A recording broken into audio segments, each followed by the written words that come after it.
Hello. Welcome everyone to another episode of the Role Playing Guys. This is Spencer hopping here for another quick intro. As you know, this is our third episode in Season 8 of our exploration of the game of Deadlands. It is finally the time that you get to hear some combat. This is the second time that we are actually running combat in this game system, so we aren't experts yet. But if you do have any questions or are totally confused about something that we're doing, please email us or reach out to us on social media or anywhere else, and we'll try to answer your questions. Anyway, as a reminder, we love getting game suggestions from our listeners, and we love getting games from indie game developers. If you have a game that you have made or you want to hear a specific TTRPG in a podcast, please let us know. We'll put it on our ever-growing list of games to test. If you are looking to support indie game developers, we have some recommendations that we have already played for you. We encourage you to check out The Flying Circus, A Cool and Lonely Courage, Power Outage Suited, and Elfenfolk. We already played these games and have posted the episodes of us playing them, so you can listen to those and see if any of them strike your fancy. You can find these games for a purchase on DriveThruRPG or itch.io. As we continue to review and discuss more games, we invite you to tell others about the show and rate and subscribe to it. And if you have convinced somebody to check out the show, please let us know. We love to hear more stories about you convincing your friends or enemies to listen to the show. We're so close to reaching our goal of 7,000 downloads for the year, so please tell other people about it. Thank you so much for our patrons over the Patreon, Brad, Joe, Steven, and Sir Guy. You are the stickiness to our tape. Without you, we'd just be ribbon. Additionally, please continue to listen to the experts about the global pandemic of COVID-19. It's a serious virus that is infecting a lot of people, and it is awesome to know that a vaccine has been approved in the United States and the United Kingdom, and we trust the science that these vaccines are as effective as they are reported. However, due to the fact that most of us won't be receiving the vaccine anytime soon, we should continue to do the simple things such as washing our hands, social distancing, not touching our faces, and of course, wearing face masks. I know that a lot of you are probably thinking, as very unpopular podcast hosts, aren't you at the top of the list to receive this vaccine? And all we can say is no. Anyway, that's all I have. Let's get to the episode. Washington, D.C., that place is awesome. It really is. Oh, yeah, I have to intro. I'm recording. Yeah, we're all recording around me now. Cool. How do I start this again? Welcome everyone to the Role Playing Guys. Thank you. I'm really tired, okay? Go ahead and start it. Welcome everyone to the Role Playing Guys. Back for more Deadlands. With me are Nick. Yep. I'm Nick. I'm playing the character of Aaron Cox. Spencer. I'm texting, but I'm present. And Tyler. Hi guys, this is Tyler. I'm changing. This is. Hey, I'm Tyler. I'm playing Doc Thornton. Okay, who wants to summarize? Well, last time we started off with the funeral, really. It was a very touching funeral, honestly. Why are you laughing? It's a grave affair. Nothing. Okay. But yeah, it was actually a very touching funeral for the farmhand who died from some monster attack or something. Werewolf. We chatted around with some other people in the town, like trying to get some more clues and stuff. I think we ultimately just kind of decided that the townsfolk really don't seem to know anything of like what's going on with the disappearances. They just sort of handle it, basically. Like, if someone's gone, someone's gone.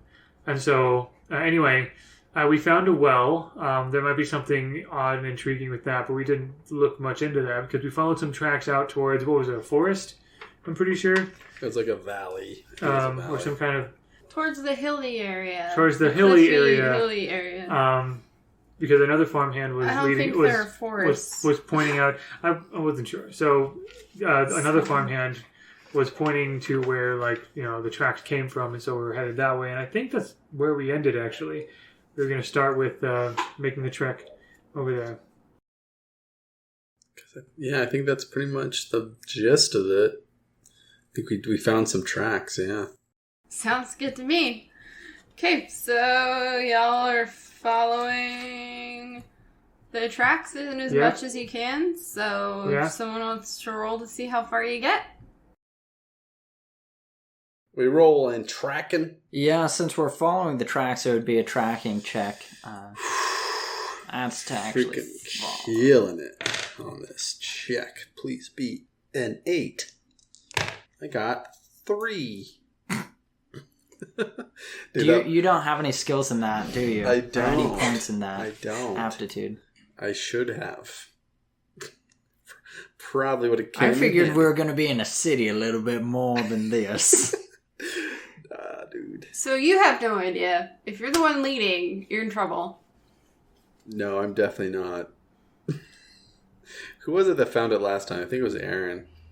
Yeah, I barely found something. Aaron found the tracks, but I was actually the one that was able to start following them. So I'm gonna. What can we do with those? What can we do with those chips? That's true. We do have fate chips that we could introduce. We can use that little mechanic. This one? No, the other stack. Let's see. You can use them to get extra help on a roll. So I have 1 white chip and 2 red chips. I have 3 red chips and 2 white chips. I have 2 white, 2 red. Ooh, that's pretty good.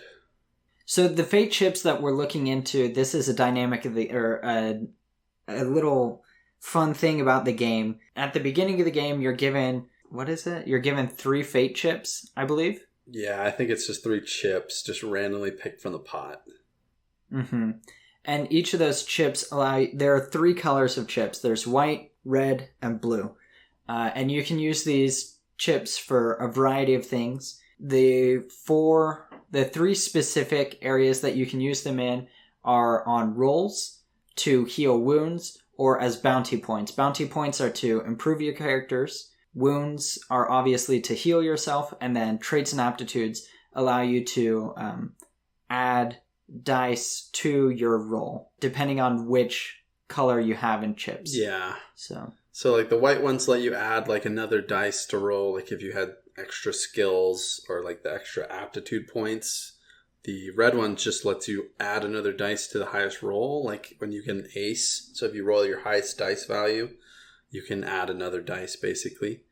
And then the blue ones are pretty much the same as red chips, except they don't give the marshal a draw from the fate pot either. So the red ones let the marshal get a chip that they can use later. So if you want, I got a 7... I could use my one of my red chips to roll another dice to get something higher. But if anyone wants to, I could just do it. I'm just going to do it. Yeah. Okay. I'm going to do it. He's doing it. He's doing it. I'm going to do it. I'm going to do it. You're doing it, Tyler. Okay, so this is a question. Okay, I'm listening. If I roll the second dice, do I take another -4 on that dice, or do you think I just get the full value? The way that it sounds like you get essentially a level in that dice, or in that aptitude or skill, right? For the red ones. I'm using the red, not the blue. Or the white, sorry. Yeah, and that's the way that I would read it. Because it says, red chips let you roll a bonus die and add it to your highest current die. This is like an ace, except the first die isn't necessarily the highest it can be. Only the red chip may be spent on a single action. Because if that's the case, then I would have added a 6 on top of it, and that'd be a 9. That's Rebecca's call. What does Rebecca think? I don't think it says. It doesn't say, but what do you want to rule? Do you want me to add the -4 to it, or do you just want me to just roll the dice and do whatever value add to the check? Sorry, I'm thinking really hard. No, you're fine. So basically, I rolled that initial 7.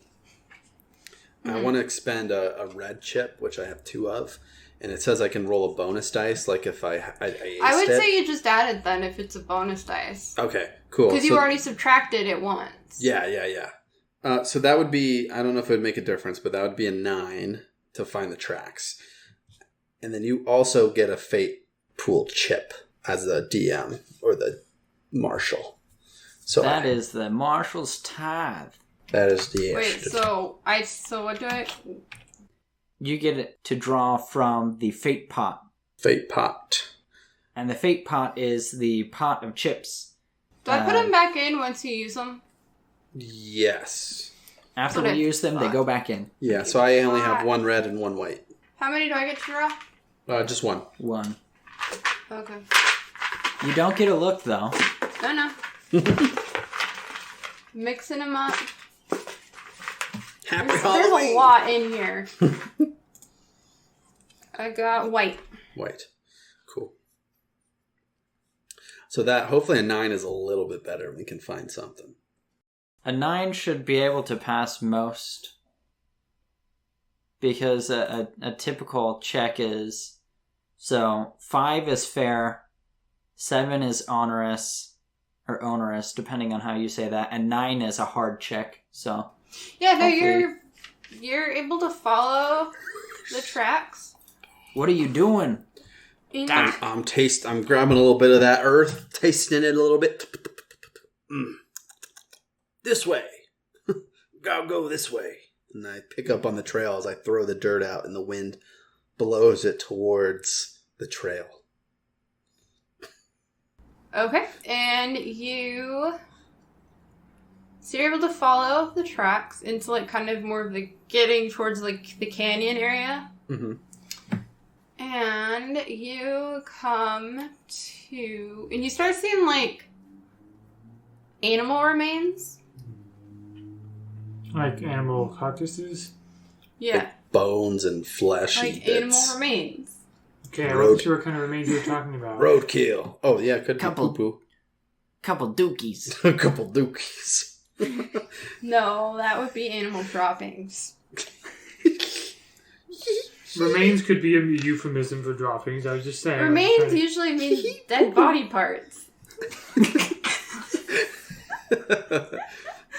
Whether it be flesh and bones, just bones. Could be a skeletal remains. pile of bones. It's probably a skeletal pile of bones, That's what I if we're being real here. You know, there's skeleton piles. Maybe here and there you see a little fresher remains. Well, what do the skeletons look like? Like what kind of animals? Like just like local animals. Like animals. I wanted to know what kinds of animals. Okay, like some hare rabbit, whatever. Some I was gonna say these squirrel. skeletal piles of bones Jackalopes. with hair on them. Armadillos. Jackalopes. You know what? You be quiet. Cactuses. Maybe you come across a cow. Or Coyote. two. Yeah, actually, there's a coyote. Rattlesnakes. Not so much that. Okay, I'm just throwing out desert animals. Like, as you go along, it kind of becomes more like... Anyway. So, and you come to, like, more of a cave area. Oh, no. Oh, no. When we look at the bones, are they... does it look like they're lined up as though they died there of old age or exposure, or does it look like they are torn apart as though they were eaten by a bigger creature? Like they were eaten by a bigger creature. Okay. Some of them looked like maybe they were dragged a little bit closer to home. Go snack Before for being later. eaten. Chicago. Go snack for later, then. Aaron Cox is, so we're at the mouth of a cave, it sounds like. Aaron Cox is double checking his rifle and like, yep, still loaded.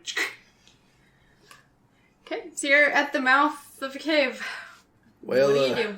Aaron, you've been in these caves, you pretty much live them, so you should probably I ain't been in the caves in these parts. Of course, yeah, I've been in caves. Cave sure. is a cave, right?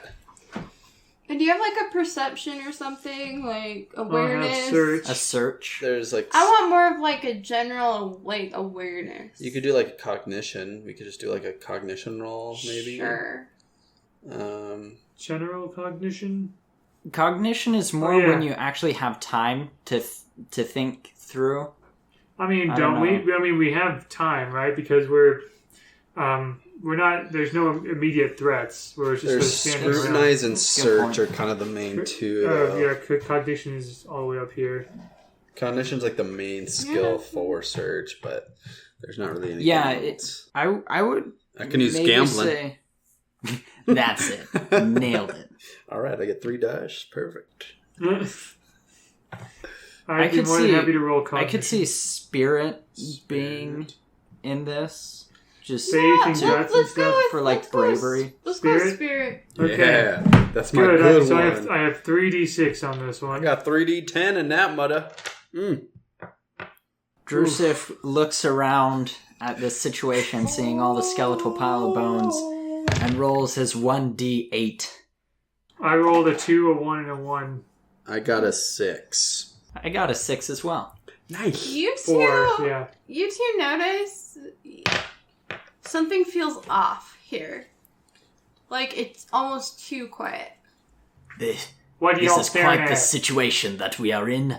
I can feel it in my bones. Yeah, it's a little too quiet for my liking. I think our Your little background beasties nature noise is gone. Oh, the background music's gone. We're in trouble. Well, that ain't weird to me. I ain't heard the noise. I ain't heard the murmuring of a babbling brook in days. Of course, it sounds What on earth are quiet. you talking about? We've been listening to the soundtrack this entire way. That's a soundtrack. I actually do have an idea for like an NPC or a villain of some sorts who's able to like see past the fourth wall and stuff. I give them certain limitations, but it might be kind of fun. Or someone who can hear like the soundtrack and they're able to like have a hint ahead of time, like what's going to happen or something, and everyone just thinks they're crazy. Anyway. As this is going on and we're listening to this explanation, I'm Sorry. actually gonna... That I'm was gonna me, try- Nick, talking. I'm gonna just do sneak to try and Good idea. be more stealthy about this situation, and I'm gonna hide on the edge of the mouth of the cave so that way I'm not so visible when said beastie exits. Well, if it's in here. Papa got an ace. Lee gets to roll again. Hey, Aaron, don't you got some of that dynamite? That's a 13 to my stealth. Okay, noted. So, Dynamite he actually does not have that. He has rifle ammo and pistol ammo, and he has gold pans and a pick and a shovel, but he does not have dynamite. All right, I'm gonna grab a rock, Rebecca. He's more of a gold pan kind of a gold Okay. person And I'm just gonna than an actual like. Although he does know about mining, so Okay, so Sorry. you're good. So Doc checks a rock. What way are you checking the rock? throwing it right into the cave. Okay, The other way. you check a rock into the cave. Is there any And? kind of stirring of sounds or? Nope. It Nope. is. All right, I'm gonna dull. start going in then. I'm gonna start looking. Aaron will follow. All right, Drewseph, if you keep watch, we're gonna go check inside. Well, I do not suppose that would be the worst idea that I've heard. In fact, while you're in there, I might start trying to create a door for this.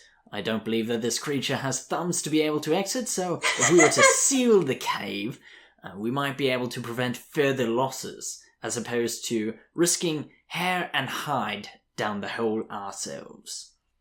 Too late, I'm already. Good luck. So you go. You go in and it is pitch black. Right. Hey, got a lot. Does right? anyone have a lantern? Because I do. Hey, Too bad you Just excluded wait me. to see if you didn't bring anything Drewseph, in. I light up Wait, one hold of my. on, so- I light up one of my cigars. okay, that doesn't give enough light for us to see. You see a glowy light right in front of your face, all of and that's 6 about it. inches you get. Aaron walks back and says, "Hey, Drewseph, I think a lantern might be needed. I thought the doc would have one because he's smart, but apparently he ain't. No. So I didn't think about got one buying of them lanterns. Is Edward still with us? Nah, he stayed Um, at Farmhand? I think he just pointed us to the right through the direction, but didn't follow Yeah, us. he had to head back to do He his was stuff. a wuss. Well, it appears that we are in a moment of great desperation, are we not, my friend? What we could do here is you could rent the lantern from me, and we'll Wait, set up are you seriously asking us to give you money to rent your lantern? We're all in this mission together, man. What do you want from? I mean... What I propose... let's not be crass. We will not take money here, exchanging at the mouth of danger. In fact, what we will do is we'll draw up a contract, and what we will do is, for every... People are just we ain't got time for contracts. What do you want, man? We don't have to write it down and all that. I can barely read it. If we do not write it down, how do we know that we can actually trust this in the future? I'm just going to go get We know that you are a scoundrel. I'm going to go get a big stick, and I'm going to, rip some of my extra clothes. And I'm just going to rip my shirt off. So I just have my suit and my bare chest. A common misconception is that is going to function. But the issue with that, you have not dipped it into... my kerosene. Can I do a quick draw to dip it in there before he can move it? It's down my pants. What? The kerosene, of course. Of course it's going to be down your pants. Anyway, what we'll do is, if you pay me 25% of the commission that you receive as a result of a successful mission that we accomplish here in the town, you may use the lantern. In fact, for 30% of your take, I will go with you. Oh, this is going to be great. I'm not doing it. Remember your stuff. Should we just beat him up and take his lantern? Right. Hey, Nick. Oh, shut to this. Aaron, do you just want to beat him up and just take the lantern?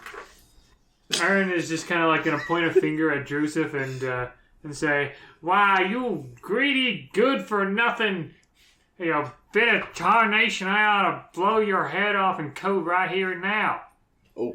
What do you mean? What do you mean? Get part of my commission just to go further in for our mission? Like, we're all getting paid here, all right? We're supposed to pool our gosh darnity heck resources to work together to get this done, and you want more money from us just for you to get more involved? All right? Now that is not right. It ain't ethical. It ain't American. And I will not stand for it. He's not American. Well, the wonderful thing about the statement that you have put forth, the thesis that you have proposed, is this my thesis is you're just greedy. That's it. That's all. That's all I'm saying. I'm already wrapping my ripped shirt around a stick, and I'm using my cigar to start a fire. I, in fact, am not an American, so your insult does not actually hurt me, and does not hold weight. Fine. Your tree torch lights. Yes! I say, screw you all! I'm going in now! Fine. Fine. It's not only not American, it also ain't Norwegian either. So take that. The fact of the matter is, it is the most American thing that can be done as a society that is founded upon capitalism. He's right. There is a supply, which I have, and a demand, which you have. And in this case, I'm simply offering my services, and I'm not even being such a scoundrel as demand payment right now. I'm putting it on a layaway plan in which you will be able to pay me in the future. Now, you listen to me. Supply and demand. I'm listening intently. I'm already in the cave. Hold up, Doc. I ain't finished yet. I got another thesis I gotta tell this feller here. Now, supply and demand. Now, what you're saying here? No worries. I'm just telling you what I'm doing while they're arguing. No, you're gone. Yeah. Keep going. This is great. Now, supply and demand. You got supply. I got demand. Well, why not cut out the middleman? Why don't I just become the supply and demand all at once? All right. You can be all this fast talking and none such or whatever. I'm the one with ammo, buddy. All right. You're gonna get in there. You're gonna help us, or you're going to lend me the lantern. And the payment is I ain't gonna tear your fancy clothes apart. All right. You see, there are many other circumstances and many other leads which I can pursue myself. I need not pursue this cave with you. If you care to venture down with Doc, with his flaming cigar... What? If you wish to venture down with Doc, with his cigar torch that he possesses, you may do so. But the fact that you have ammunition does not make you right. And it does not change the fact that you still do not have the supply. In fact, I still have it. Do you see this? This is the lantern that you are looking for. And we haven't even gotten to the subject of the oil. I would be willing to give you the lantern. But if you do not have the oil, what use is that? You're like the 10 virgins. Oh, man. Of the Bibled you. Bible. He just Bibled you. Oh. Did you Completely just unprepared Bible with the me, husband, Drewseph? the grooms, the person comes. How dare you, sir? You just How Bibled me. dare Wow, you. well, how? What I will do, I will negotiate my rate. You propose a percentage of your cut, and I will negotiate with you. Negotiate. How good is he with negotiating? Probably not good.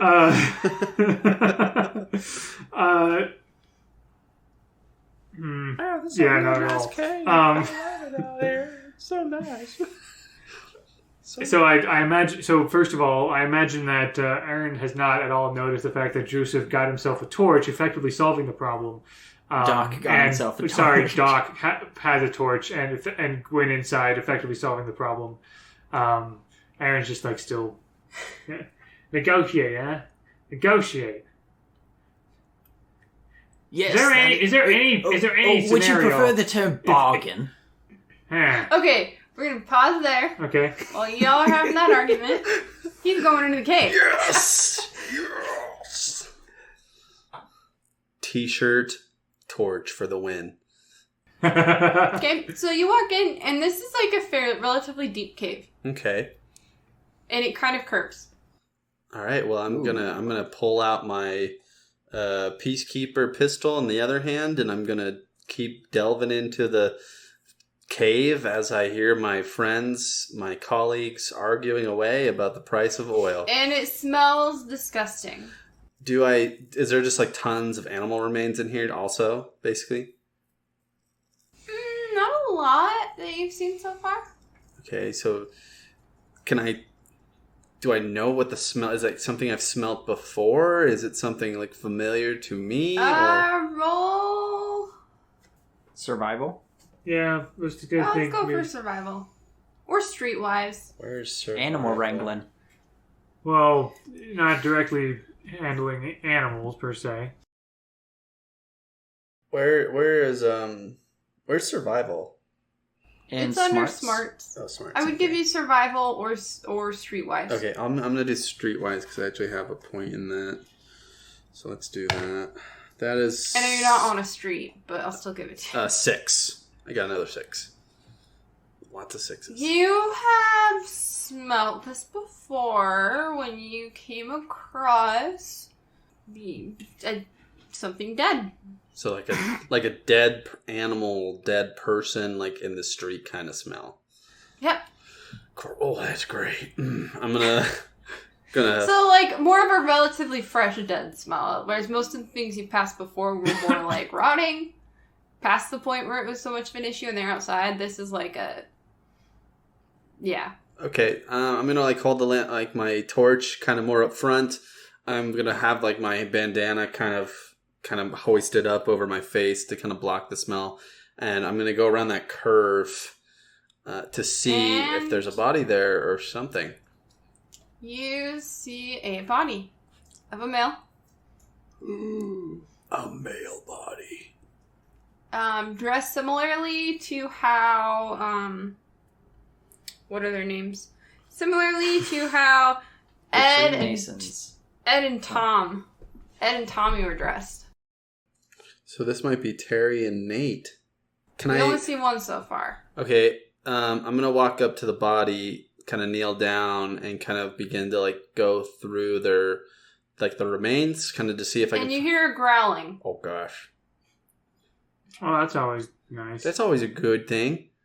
I'm gonna kind of face the torch towards the growling sound to see if I can see anything. You see a thing. Uh-huh. And seems to be standing protectively in front of something. and you get the thing in front of the thing. You get a gland. You see a monster, like an animal, not like anything you've ever seen before. Is it furry? Is it scaly? Yeah. Like, what's the kind of the? It's furry, kind of. Like, how tall?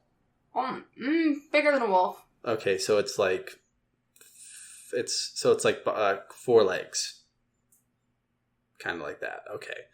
And it's not like being aggressive with me. It's just guarding something. It is looking at you. It is growling. It is like ready. And you notice slipping between the legs a little version of it.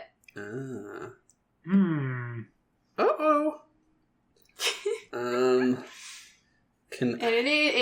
it is growling at you. It is crouching down. I'm gonna like back up ever so slightly. I'm going to start slowly, but facing towards it. It's going to go towards you slowly, kind of stalking you as you're backing up. I'm going to be facing it just so I can keep my eye on it. Can I do, I mean, have you seen the video of the guy, I think it was a Provo guy, who was stalked by a mountain lion? Yeah. Yeah, like that. Oh, good. All right, I'm just going to keep going slowly. My gun's going to be trained on it.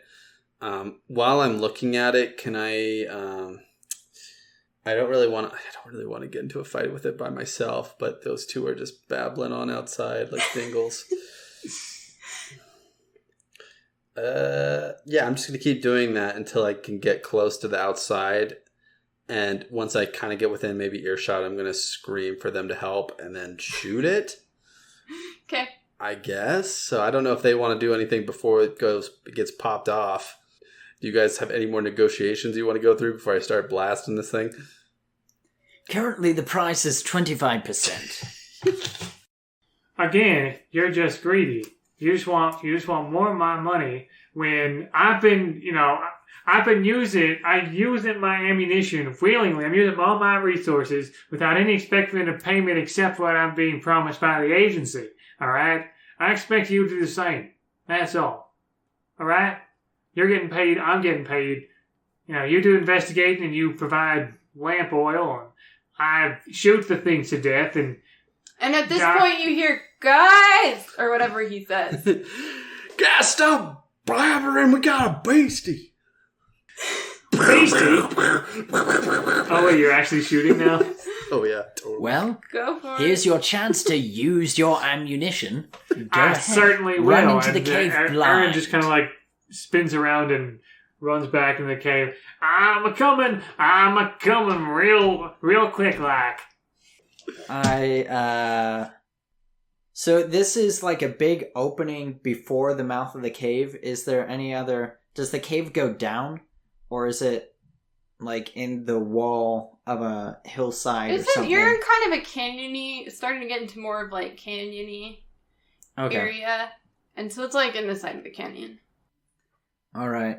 What I'm going to do is I'm going to take my rope, and since Doc was able to find a tree, I assume that there are some trees around this area. Like bush. There are multiple bushy trees stuff. Some trees here. There's maybe a couple trees. What I want to do is I want to string my rope across the entrance of the cave. So that way, anything that comes running that isn't paying attention... Including Doc. Yeah, including myself, yes. Well, what happens, happens. I like it. So that's what I'm going to do. So I feel like that seems like a scrounging roll, which is the ability... Scrounging is used to be able to... okay, we should probably draw now. Yeah, I'm gonna send you guys the link for the. Oh yeah, we need for the card stuff. I draw from my own deck. Yeah, right? you should have your own. How many are drawn? I think it depends on how well you do on that quickness check. So you have to get above a T. I think it's TN5. Okay. You decide. The marshal decides if we're surprised. If we're surprised, then that's one thing. But if we're not... It was a standoff. I figured no. Okay. Cool. It is a TN5... Quickness. quickness. Is it check. Quickness. Here we go. I got a 4, a 3, and a 1. So I failed. Oh wait, I need to draw. I got a 10. I also got a 10. So that's an extra dice or extra card for both. So we get 1 for being part of combat. We get 1 for succeeding, and then we get 1 for any raises that we get. So since it was a check of 5, we get 1 extra card. So you should get 3. Wait, Exactly. So 12 plus 9 plus 4. 12 plus 9 is 21, plus 4 is 25. Okay, so how many do I get? Pretty sure I only get 1 card. How many does 25 get me? You Jeez. get 10, 15, A million. 20, 25, so 4 extra cards. Oof, 25. That thing's quick. So just to recap for listeners, the way that it works is the the marshal decides if we're surprised or not, and since we're not surprised, we just go into the standard quickness check, and you automatically get 1 card that you draw, no matter what, and then you get 1 card for rolling over a 5, and if you get a 10 or more, that's Every 5 over the original value, that's the check. TN.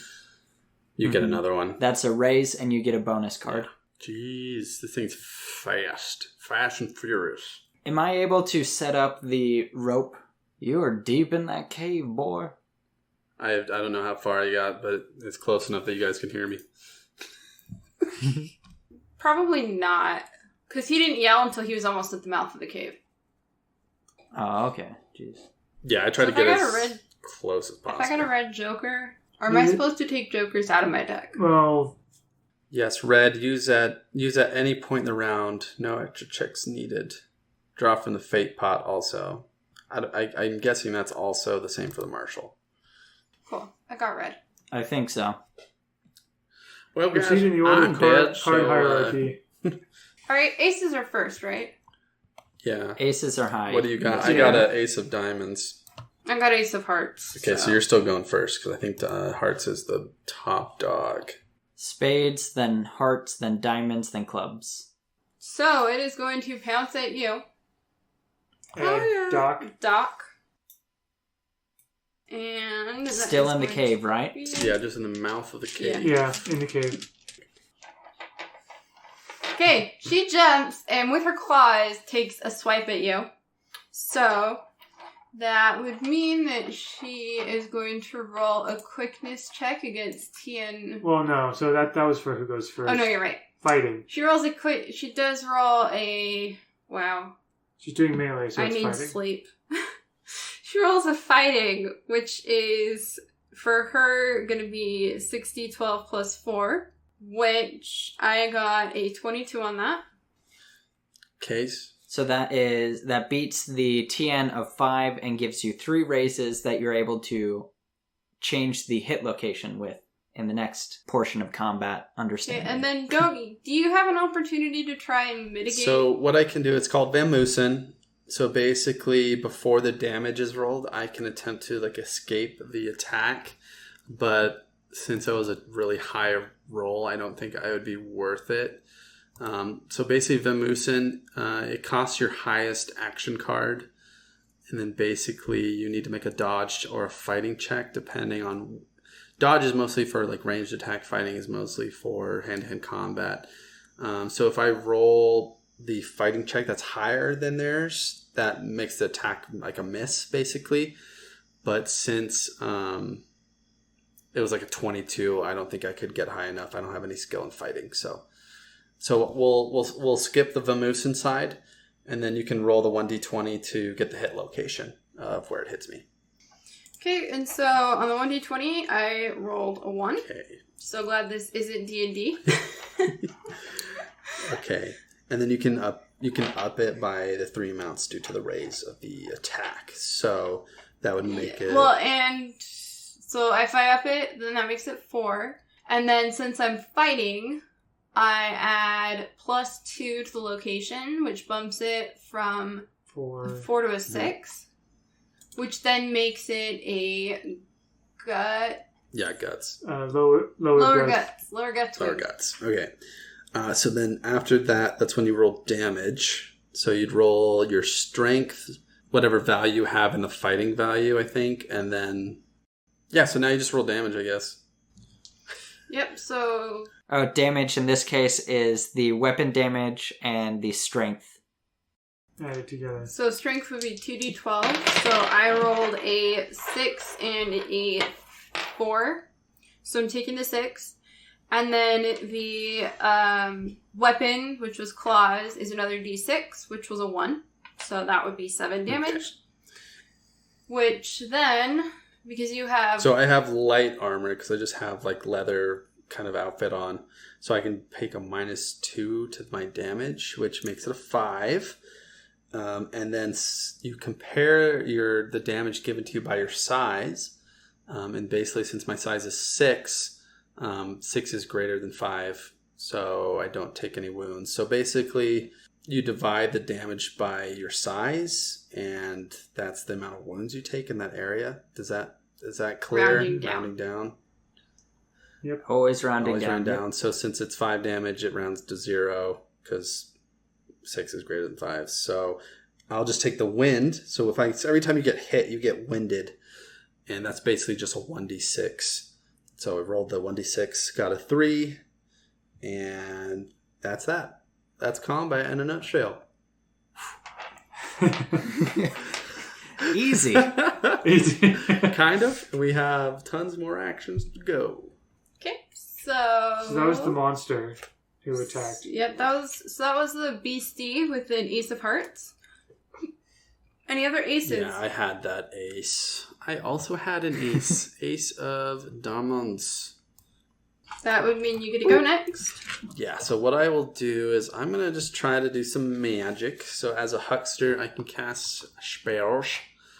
I'm just going to pull up the rules just to have them as I kind of stumble through this also. So here we go. Casting hexes. So as I begin, I have a hexling skill of 3. The spell I am using is called Soul Blast. And that is based off my spirit trait. So my spirit is a 1d6. Oh no, sorry. A 3d10. So a 10. So I'm going to grab the 10's dice. And since my hex slinging skill is a 3, I can roll 3 dice. So let's do that and see how it goes. So I need to make I think it's just a toughness of 5, if I remember. Let me just double check. Okay, yeah, so fair check. Okay, so that looks like an 8. So what I get is I passed. So basically, I get to draw 5 cards plus 1 for every raise. So since I didn't get any raises, I will just draw the 5 cards I have in my deck over here. So I'm going to shuffle this guy up.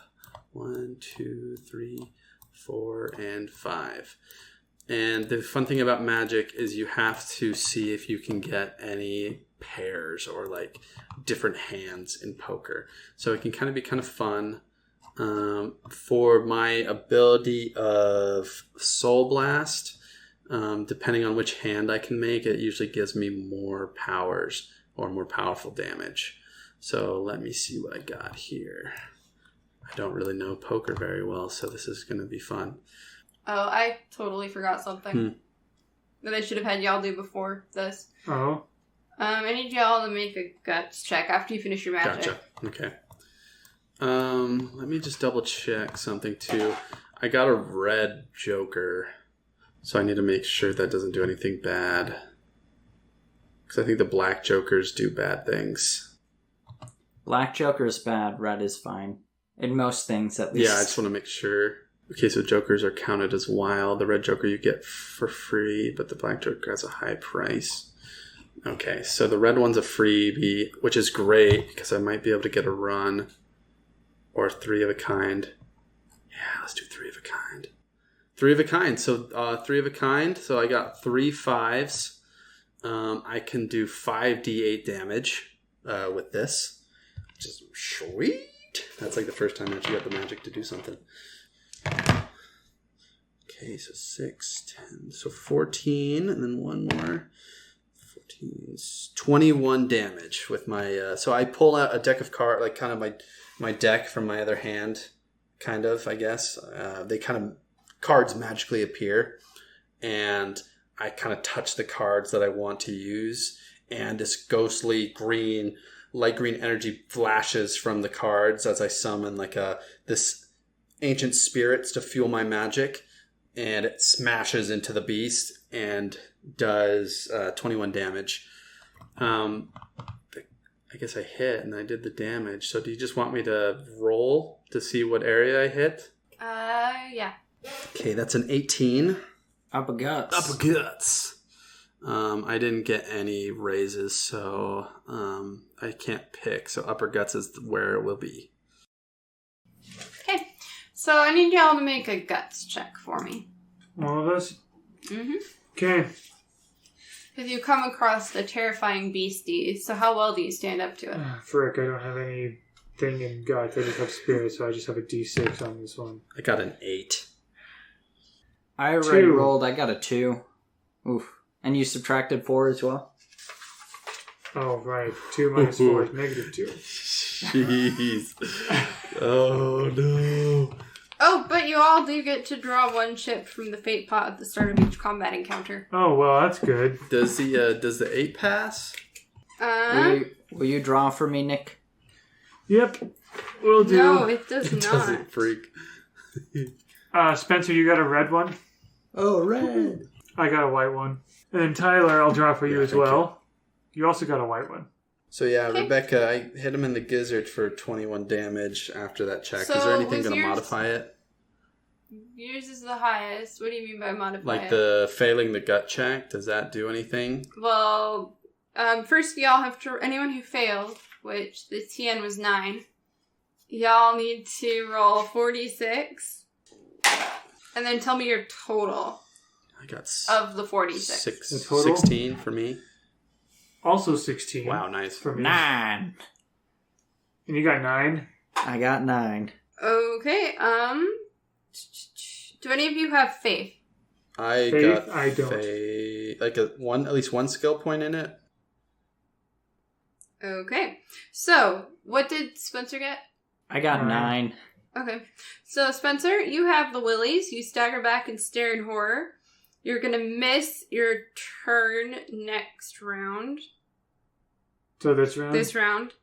And you take 1d6 actions are at -2 until you make your guts check. So you attempt a guts check as an action. So basically, Well, anytime that you do wind, you get 1. -2. Nice. Well, so it's anytime you do an action that causes wind, it's -2. Okay. So For like 1. if you did for 1, I rolled a 1d6 because you said it for It's like a number of rounds. 1d6 rounds. rounds Oh, or okay. checks or whatever, and I got a 1. no, it's until you make your guts check, which is an action. Oh, okay. So next round you can start trying to make the guts check. Okay, sounds good. Then for you two, you are in a dead faint. So that's 3d6 wind. 3d6 Do wind? I take Yep. any wind? What? I didn't take any wind, right? No, you didn't. Yes. The lower you roll, the better the stuff that happens Yes. to you for the terror check. I'm already at 13 wind. Well, I'm at, And if you have faith, you need to make an honors faith check immediately. And if you fail, you lose 1 level of faith. I don't have any faith. oof. What? I don't make the rules. I just He's just reading. enforce them. So my wind is at 11 now. I just took 11. Yeah, I took 10, so I'm at a solid 13. Well, to be fair, if you hit 0 with this, then you would faint until you recover. Yeah. So, did you do your faith check? I don't have any faith. Okay. Real quick, so you said that I lose my turns this round? It says you stagger back and stare in horror. You miss your turn. Singular. Yeah, it just says miss turn. So I'm guessing it would be the next. I would say one of your cards you miss. I'll throw out my lowest card. Well, I would say your first card, the highest card you miss. Yeah. Because that would be your first turn. 10 of spades. But again, you can attempt your guts check as an action. And until you make it, you're at that disadvantage of your 1d6 wind is at -2. So, like, if I roll 2 or less, I take 0 wind. Sounds good. And it's a TN 9 still? Yep. Okay, I'm gonna have to get an ace. Oh, jeez. Like I said, I don't make the... No, that's legit. The terror of a werewolf is 9. Yeah. And since I'm using werewolf stats... Seems good to me. I just have to roll an ace. Oh, I was just pointing out the fact that... Yeah, so basically, wind is kind of like another health stat you have that every time you get hit, it like increases the value, and once you pass the value of your character, which for me is like 16, you pretty much become incapacitated. So, with your magic, does it deal wind damage? No, it just does 21 damage. So there is one, like if I totally screw it up, it only does 1d6 wind, but this I actually got 3 a pair, so it was 21 damage. And how many wounds can you have? I don't remember that. 5. It depends on where the wounds are.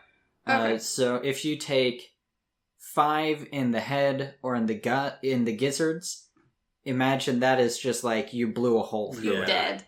Okay. So I rolled an 18. And if it's to the limbs, then they cannot be used anymore. They're permanently damaged and maimed.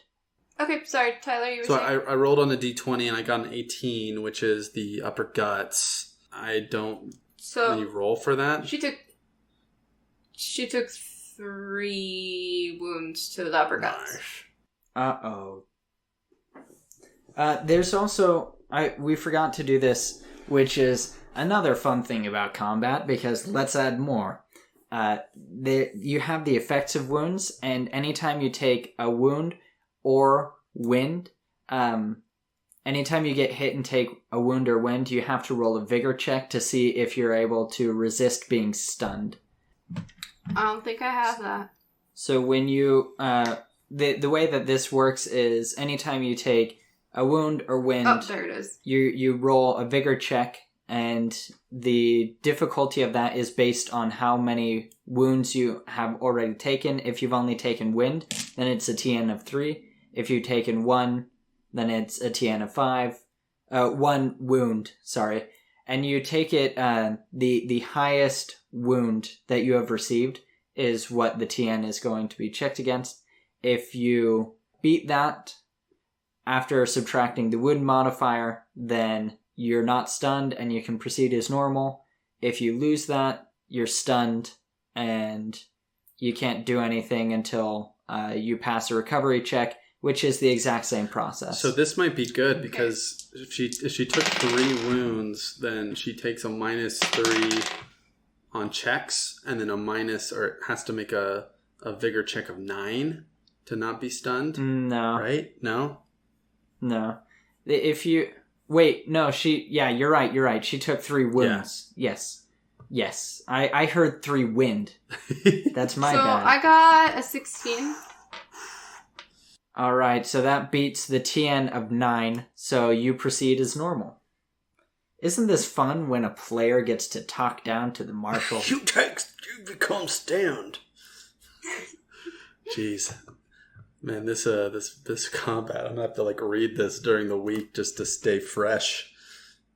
Yeah. I think it's because we haven't done this for over a month. That's true too. Yeah. That it's a little sticky, but... Sorry guys, combat just didn't work with my story until now. I forced it. It's fine with me. I forced it into existence. It sounds like with this episode, though, we win. If we don't die. Do you though? Do you really? I solved your puzzle. I solved you your though? I beastie solved puzzle. your werewolf Did you really? fake puzzle. Fake werewolf puzzle. Okay, so any more aces? No. None for me. King? We only passed the aces. We've been doing This has been 2 turns, basically. minutes. I have a king. Jeez. Of course you do. I thought I had a decently high card, but... Well, I'm glad I did so much damage because I'm going to pass out because I'm winded after this next hit. My character is built to do more damage and stuff and to be more resilient, so hopefully... So she punched the D2 button instead of the D12 button. So that is 10. Who is it going for? Probably me. Going for him again. I'm the one right in front of it. Yeah, so the thing right in front of him. Yep. That's 10. So that hits. So you get one raise. So that hits. One raise. Since we're fighting, I'm not Vamusin still because I just don't have any skill in fighting, so it wouldn't be worth giving up a card. Okay, so then I roll a D20. You roll the hit location. 9 plus 1. 10. 9. So Plus... lower guts. And then I add plus 2 because it's melee, which is 11. Plus 1 is 12. Is 12. And his arm. 12 is the arm, so... And then I roll another dice to see if it's odd or even, which is even, so that would be your right arm. Oh, no. Sweet. Determine hit location. No extra dice. Reduced by armor. And then you roll the weapon damage. So roll that damage, and then I'm going to I'll reduce it by 2. That was not a great roll. That is 6. Okay, so 4, so still no wounds, but I'm going to take that 1d6 wind, which I'm hoping is below 3. And it's a 4! Woo! Alright, I'm unconscious. Well, no, you're winded. I know, but I'm pretty much winded, so I'm at 17, which means I'm above my value of 16, which means I'm basically incapacitated as I've taken so many hits, and You no longer want to fight. You no longer get any cards or perform actions unless the marshal permits it. You're out of combat right now, basically. Basically, right? yes. You're doing everything that you can do to be out of combat. Yeah, I'm still in combat, but You're still a target. I've been hit so many times that I'm like, I have no air left. Yeah, you're not effective anymore. Which I don't know if there's a way to like heal during yeah. combat, but Mm-hmm. so I'm gonna just drop my cards, I guess. Next, so any more kings? No. Queens? No. Jacks? I have a jack. I got like 5 and 2, so that's all I got. So the beast sees that you're down and is going to, and has, no, actually at this point I don't think that she knows there are other people yet, because you two haven't done anything. She's going for you again. You might as well. What I'm looking for is if I'm incapacitated, like, is there anything I can do, basically? You can't Vamusin, right? You can't take any actions. Well, I'm like, does it give you any you still have benefits? cards, though. I would say you can try and use your turns to get away. Or for benefits on rolls for this round, but you don't get to draw more cards. No, I'm just wondering if there's anything that you gain from attacking a incapacitated target. Which I don't know. I'm not seeing anything yet. No. No? Alright, then I guess, just do your attack, and then I'll just try to survive. So that is 10 plus 4. So 14. So 1 raise. So you can shift it up another place. That's a 13 plus 3 is 16. So chart on me. You get the upper guts. Get upper guts. And then damage is going to be 6 plus 2 is 8. Okay, so -2 is going to be a 6. So I'm going to take 1 wound to the guts. Uh-oh. Which I think is bad, if I remember. You're now light wounded. I am lightly wounded now. Okay, any more jacks? No. 10? Do you still need to make a... It sounds like... I need to add another wind value. Here you go. Yeah, and... so that's a 1. So I got 18. Oh, I need to see what happens if I go too far in my winded values. If you get to -16, or I guess it would be 32 wind technically, you take a wound. When do you do a vigor check? Anytime you get hit? Anytime you get hit, you do a vigor check. But it seems like since he's out of the... I can't do anything anyways. He's not doing anything. He wouldn't... He He's already kind of is stunned, essentially. Yeah. Okay, so 10. Also, she taking that -3 on everything also for the damage, Oh, okay, so on every roll? Because I know there's you get like a -3 for being seriously wounded, but... Wound modifiers...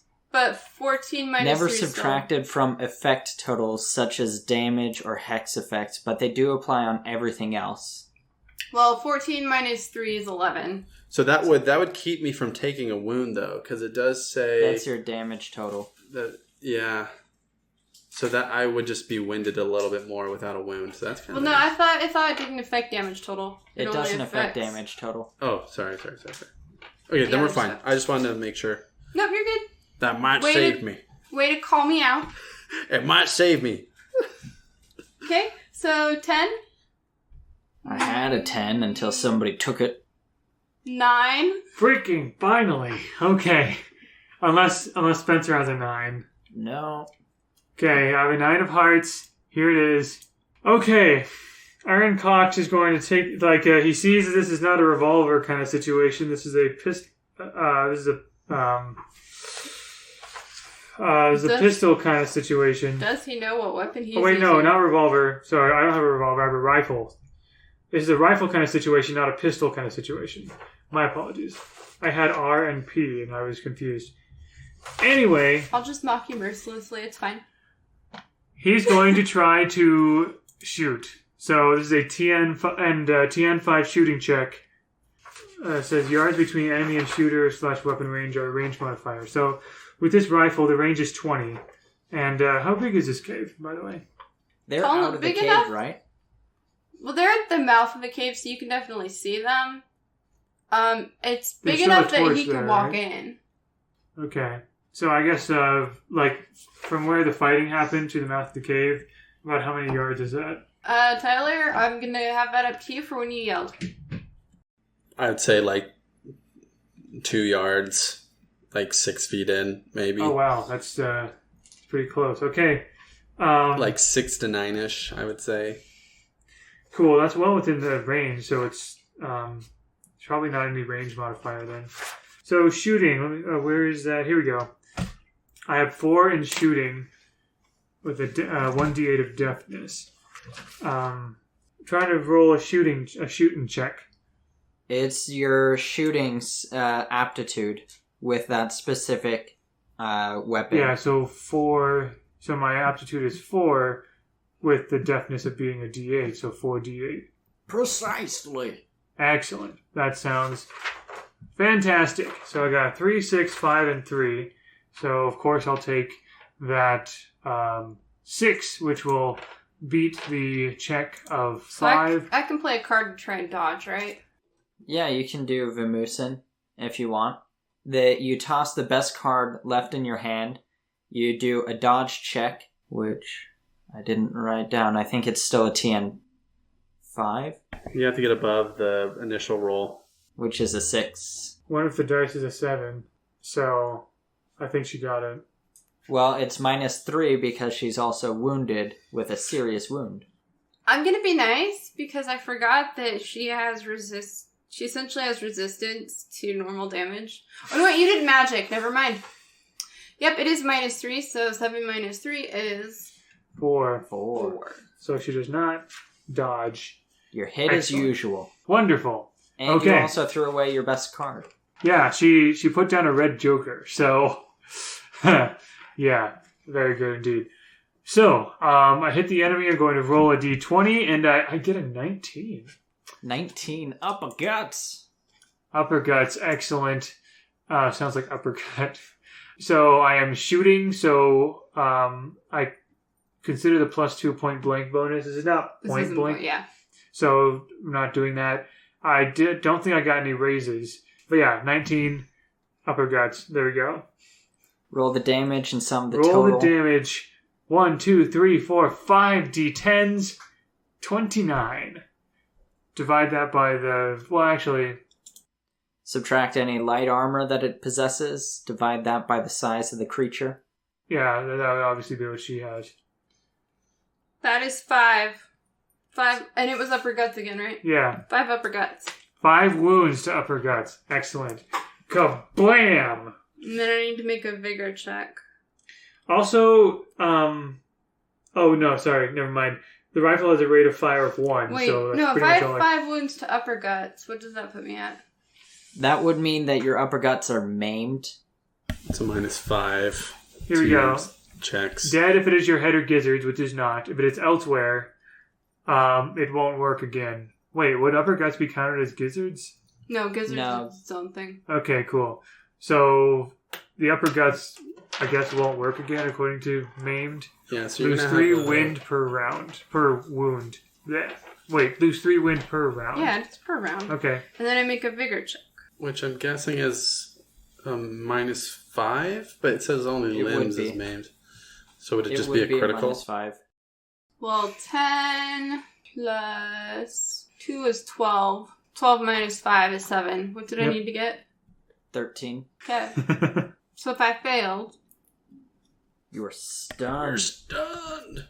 Okay. Beautiful. Yeah, just a big, the big boom of his rifle, his Model 36. Ah, yes, the Model 36. Yeah, so you can make that recovery check as an action, and then they'll let you just act as normal after that. But I still lose a turn, right? Because I'm stunned. Yeah, so you'll lose your next one, I'm assuming. Okay, that's what we'll go with.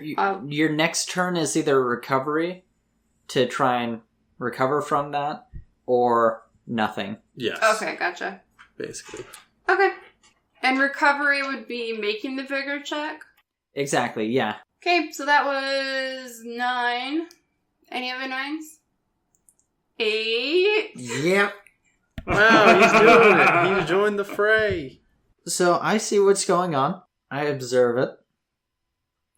And I see that it's been shot. And I see that Doc is unconscious in the cave. And I'm gonna pull out my whip, but I'm just gonna back up. I'm just gonna scooch on back and put my card up my sleeve to use maybe in the next round, maybe not. I don't know. Depends if if it looks hostile to me. But if it doesn't, I think I'll pass. Okay, so... Sorry, Ty. So that was 8, so 7. 6. 5. So I'm going to try and recover from that. Yeah, I got a 5 of spades, And fail. but I can't do nothing. 4. I have a 3. 4. Okay, go. So this creature, it's right on top of Ty, right? Mm-hmm. And it's taken wind, correct? Yes. Mm-hmm. Oh, yeah. No, actually it hasn't. It probably is like immune to wind because it's like a supernatural creature. Well, wait, because when would it have taken wind? Anytime it Anytime gets it hit, gets hit. it needs to Okay. roll a 1d6 for wind. Okay, gotcha. Well, it's been hit twice, so there, it has taken wind. Okay.